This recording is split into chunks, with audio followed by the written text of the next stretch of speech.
100-200 घेऊन गाड्या सोडणारे traffic police रडारवर. वाहतूक पोलिसांना बॉडी कॅमेरे लावणार. मुख्यमंत्री देवेंद्र फडणवीस यांची घोषणा. ठाकरे गटाचे आमदार सुनील शिंदे यांनी या संदर्भात लक्षवेधी सूचना मांडली होती. स्थानिक पोलिसांकडून होणाऱ्या कारवाईमुळे वाद होतात. त्यामुळे ई-चलनाचे अधिकार नेमके कोणाला दिले आहेत? स्थानिक पोलिसांना हे अधिकार नसतील तर त्यांच्यावर कोणती कारवाई करणार, अशी विचारणा शिंदे यांनी केली. त्या प्रश्नाला उत्तर देत मुख्यमंत्री म्हणाले, गोव्यातील पोलिसांप्रमाणे ई-चलनाचा अधिकार असणाऱ्या महाराष्ट्रातील वाहतूक पोलिसांना बॉडी कॅमेरे बसवण्यात येणार असल्याचे मुख्यमंत्री देवेंद्र फडणवीस यांनी बुधवारी विधान परिषदेत सांगितले.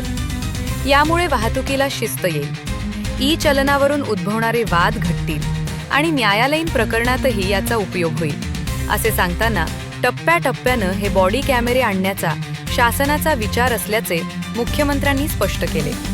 रुपेश राजपूत, बेधडक मी मराठी न्यूज, नंदुरबार.